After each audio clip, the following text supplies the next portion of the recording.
Hey guys, இன்னைக்கு Royal Empire நாவலோட episode 2. So போன எபிசோட நம்ம என்ன பார்த்தோம்னா, கடைசியா டேனியல் லூசியாவும் பேசியிருப்பாங்க. அப்போ டேனியல் கடைசியா லூசியா கிட்ட சொல்லிட்டு போயிருப்பான், இந்த மாதிரி என்னை டிஸ்டர்ப் பண்ணாத, இனிமேல் என்ன டிஸ்டர்ப் பண்ணாத, நீ ரிக்ரெட் பண்ணுவா, அந்த மாதிரி சொல்லிட்டு போயிருப்பான். ஸோ அதோட கண்டினியூஷன் பார்க்கலாம். ஸோ அடுத்த நாள் மார்னிங் டேனியலியோட பாயிண்ட் ஆஃப் வியூ. எனக்கு காலை எழுந்துட்டு நான் ரெடி ஆகிட்டு இருக்கும்போது எனக்கு ஒரு கால். அதுதான் ஜேட்.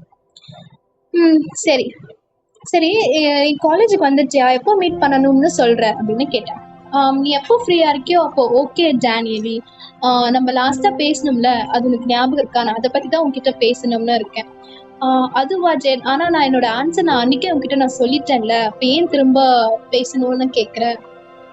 இல்லை டேனியலி, நான் உன்கிட்ட நேர்ல பார்த்து ஃபேஸ் டு ஃபேஸ் நான் உன்கிட்ட பேசணும் அப்படின்னு நினைக்கிறேன் அப்படின்னு சொன்னேன். சரி ஓகே, நான் ஃப்ரீயா இருக்கும்போது நான் உனக்கு கிட்ட சொல்றேன், ஆனா ஜேட் நான் என்ன சொல்றேனோ அதை அக்செப்ட் பண்ணிக்கோ.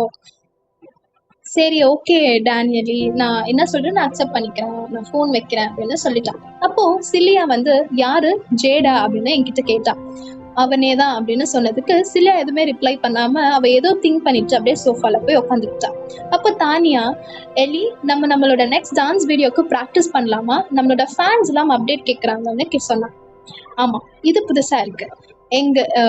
எங்களை பத்தி உங்களுக்கு போக போக தெரியும். நாங்க டான்சர்ஸ், எங்க 3 பேருக்கு ஒரு க்ரூ இருக்கு, அது பேரு தான் டாஸ்லிங் ஸ்டார்ஸ். நாங்க அந்த க்ரூவை எங்களோட 16s ஆஃப் ஏஜ்ல இருந்து நாங்க அதை ஸ்டார்ட் பண்ணது. எங்க பேரண்ட்ஸும் இதுக்கு சப்போர்ட் பண்றாங்க. நாங்க எங்க வீடியோஸ்லாம் சோஷியல் மீடியால அப்லோட் பண்ணுவோம், எங்களுக்கு சேனல்ஸ் கூட இருக்கு. கண்டிப்பா பண்ணணும் தானியா அப்படின்னு சொன்னேன். சரி இட்ஸ் so குட் அப்படின்னு சொல்லிட்டு சிலியாவுக்கு திரும்பி சிலியா நீ ஓகேவா அப்படின்னு கேட்டா. நானும் அதை கேட்கணும் தான் இருந்தேன், ஏன்னா அவ அவ்வளோ சைலண்டா இருக்க மாட்டா.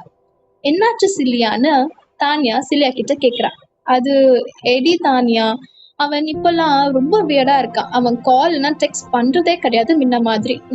நான் சில டைம்ஸ் கால் பண்ணாலும் இல்லை டெக்ஸ்ட் பண்ணாலும் ஏதாச்சும் ரீசன் சொல்லி நான் அவாய்ட் பண்ணிட்டே இருக்கான். அவனுக்கு என்ன ஆச்சுன்னு தெரியல, அவன் சீட் பண்றான்னு தோணுது அப்படின்னு சொன்னான். சிலியா, உனக்கு கண்டிப்பா எடி உனக்கு சீட் பண்றான்னு தெரியுமான்னு நான் கேட்டேன். ஆமா கண்டிப்பா தெரியும், நான் அவன்கிட்ட கேட்டேன் இது ஸ்ட்ரைட்டாவே, ஆனா அவன் இதுக்கு எதுவுமே ரிப்ளை பண்ணல. நம்ம நேர்ல பேசணும் அப்படின்னு சொல்லிட்டு கால் கட் பண்ணிட்டான் அப்படின்னு அழுதுகிட்டே சொன்னான். சரி நான் என்னதான் பண்ணேன், எல்லா பசங்களும் என்னை இப்படி ட்ரீட் பண்றாங்க அப்படின்னு சொல்றான். சரி விடு சிலியா, ஈஸியா எடுத்துக்கோ, அவன் ஈஸியா சீட் பண்ணால, ஒரு வாட்டியா சீட் பண்ணா, எவ்வளவு வாட்டி சீட் பண்ணான், நீயும் அதை ஈஸியா அவனை பிரேக்கப் பண்ணிடு அப்படின்னு சொன்னான். அண்ட் உங்ககிட்ட ஒண்ணு சொல்ல மறந்துட்டேன் guys, சிலியாவுக்கு ஒரு ரெசல்யூஷன் இருக்கு.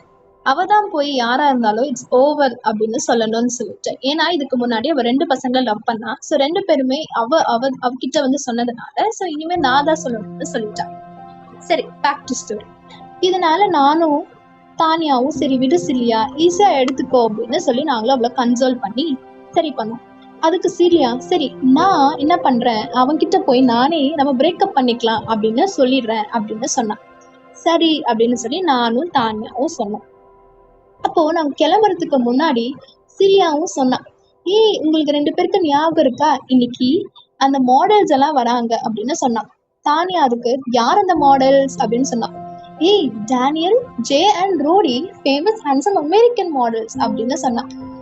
ஆமா இல்ல, நான் மறந்தே போயிட்டேன்னு தானியா சொன்னான். சரி 2 பேரும் ரொம்ப சந்தோஷமா கிளம்பினாங்க.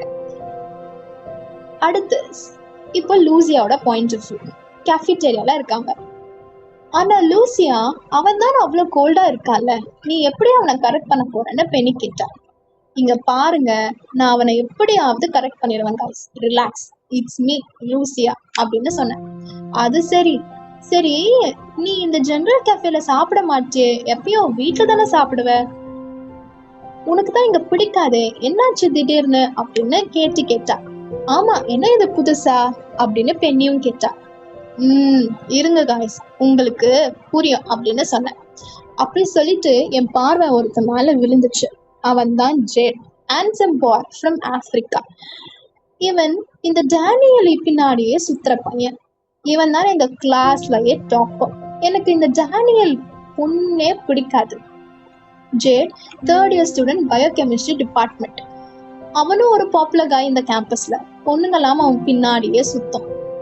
சரி, நீ ஏன் அவனை பாக்குற, உனக்கு அவனும் வேணுமா அப்படின்னு பெண்ணி கேட்டா. சி, இல்ல நான் இந்த மாதிரி பொண்ணுலாம் இல்ல அப்படின்னு சொன்னேன். அப்புறம் ஏன் நீ அவனையே பாத்துட்டு இருக்க அப்படின்னு கேட்டி சொன்னான். ஏய், அவன் கருப்புடி, நான் அவனெல்லாம் டேட்லாம் பண்ண மாட்டேன். அப்போ கிறிஸ்டின் அவனும் கருப்பு தானே அப்படின்னு பெண்ணி சொன்னான். ஐயோ காய்ஸ், அவன் மட்டும்தான் நான் டேட் பண்ணதுலயே கருப்பு. அதுவும் மட்டும் இல்லாம நான் அப்போ 16 தான். இட்ஸ் ஜஸ்ட் இன்ஃபிளக்சுவேஷன் அப்படின்னு சொன்னேன். எல்லாரும் சிரிச்சோம். அப்ப ஜேட் எங்க எப்பயுமே வருவானுன்னு லூசியா கிட்ட கேட்டேன். எங்களுக்கு எப்படி தெரியும் லூசி அப்படின்னு கேட்டு சொன்னான்.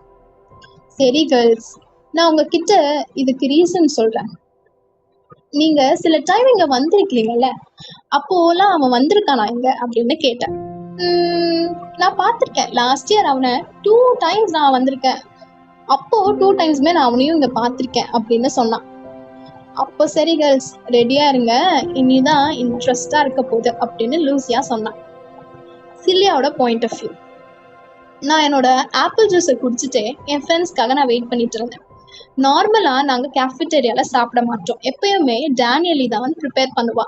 ஆனா இன்னைக்கு அவ கொஞ்சம் சோம்பேறியா இருக்கு அப்படின்னு சொல்லிட்டா. ஸோ அதனால நாங்க இங்க சாப்பிட வந்தோம். ஆனா இவங்க 2 பேருமே அவங்களோட ஃபேக்கல்ட்டியை பார்க்க போயிருக்காங்க. அதனால நான் அவங்களுக்காக வெயிட் பண்ணிக்கிட்டு இருக்கேன். அவங்க 15 minutesல வரும்னு சொல்லிட்டு போனாங்க. ஆனா 15 minutesக்கு மேலே ஆயிடுச்சு. ஆனா இன்னுமே வரல. அப்போ திரும்பி பார்த்தா எடியும் அவனோட புது கேர்ள் ஃப்ரெண்டும் 2 பேரும் ஒருத்தர் ஊட்டிக்கிட்டே வந்துட்டு இருந்தாங்க. அத பார்த்தா செம்ம கோவமா வருது. அதுவும் அந்த பொண்ணை பார்த்தா அவளை இழுத்தவ முடிய பிடிச்சி இழுக்கணும் போல இருக்கு. அப்புறம் அந்த எடி அவனையும் போட்டு பால்ல இட்டிக்கணும் போல இருக்கு. ஆனா இப்ப நான் ஷோ ஆஃப் பண்ண கரெக்டா இருக்காது. நாங்க மீட் பண்ணதுக்கு அப்புறமா ஃபிளாஷ்பேக். நான் போல்டா எம்டியா இருக்க லெக்சர் ஹாலுக்குள்ள நடந்து போனேன். நான் கான்ஃபிடென்ட்டா என் வாயில பபிள் கம்மும் போட்டுட்டு நடந்து போனேன். அங்க பார்த்தா எடி அவனோட ஆளோட நின்றுட்டு இருந்தா. அவன் பக்கத்துல நின்று 2 பேரும் கை பிடிச்சிட்டு இருந்தாங்க. என்னால பண்ண முடியும் அப்படின்னு சொல்லிட்டு நானும் முன்னாடி போனேன். அடின்னு சொன்னேன். அந்த பொண்ணு என்னை பார்த்து திமிரா சிரிச்சா. ச்சே, இவன் என்ன அசிங்கப்படுறதுக்குன்னே இவளையும் கூப்பிட்டுட்டு வந்திருக்கான் போல. ஆனா நான் விட மாட்டேன். யார் அசிங்கப்படுறதுன்னு நானும் பாக்குறேன்னு சொல்லிட்டு சொன்னேன் எனக்குள்ள. ஹாய் சில்லியா, நான் உன்னை இங்க இப்படி வர சொன்னதுக்கு சாரி, ஆனா இதுதான் ஒரே வழி அப்படின்னு சொன்னான். டம்மி நீ. அவன் டம்மி பிரெயின் தான் அவளையும் கூப்பிட்டுட்டு வர சொல்லியிருக்கோம்னு நான் நினைச்சுக்கிட்டேன்.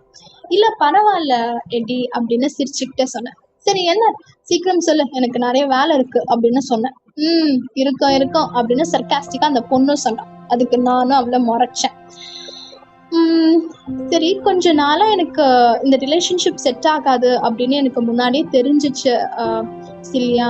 ஆனா நான் தான் உன்கிட்ட நான் எதுவுமே சொல்லல. ஸோ நான் ஆன்டியாவை லவ் பண்றேன், அதுதான் உன்கிட்ட சொல்லணும்னு இருந்தேன், அதுக்கு தான் உன்னை கூப்பிட்டேன் அப்படின்னு சொன்னான். சரி அடி, லெட்ஸ் பிரேக் அப் அப்படின்னு சொல்லி ஒரு திடீர்னு ஒரு குண்டு. அவன் ஷாக் ஆயிட்டான். இதுதான் எனக்கு வேணும்னு நான் நினைச்சுக்கிட்டேன். ஆமா எடி, நானும் இது பத்தி நினைச்சுக்கிட்டே இருந்தேன். ஒரு ரிலேஷன்ஷிப் ஃபுல்லா பொய்யா இருந்தா எப்படி? என் டைம் தானே வேஸ்ட். அதனாலதான் நானும் உன்னை லாஸ்ட் டைமா பார்க்க ஒத்துக்கிட்டேன் அப்படின்னு சொன்னேன்.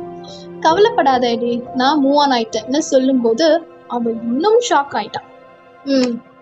அவ்வளவுதான். இப்படிதான் எங்களோட லாஸ்ட் மீட்டும் இருந்துச்சு. இப்படிதான் எங்களோட 2 years ஆஃப் ரிலேஷன்ஷிப்பும் முடிஞ்சிச்சு. திரும்பி பார்த்தா அந்த குயின் பி அவ ஃப்ரெண்ட்ஸோட இங்க கேஃபிடேரியால உட்காந்துட்டு இருந்தா. அவ என்ன இங்க பண்றா? இப்போதானே அவ ஃபர்ஸ்ட் டைம் நான் இந்த கேஃபிடேரியாலே பாக்குறேன். எப்பயுமே இங்க வர மாட்டாளே. அப்ப ஏதோ ஒரு பிளானோட தான் வந்திருக்கான்னு நினைச்சுக்கிட்டேன். சரி, என் ஃப்ரெண்ட்ஸ இன்னும் வரலன்னு சொல்லிட்டு கால் பண்ணலாம் என் பேக்ல இருந்து என் போன் எடுக்க போனா, அப்போ ஒரே சத்தம் பின்னாடி. திரும்பி பார்த்தா என் கண்ணை என்னாலே நம்ப முடியல. டேனியலையும் பேசிட்டு வராங்க.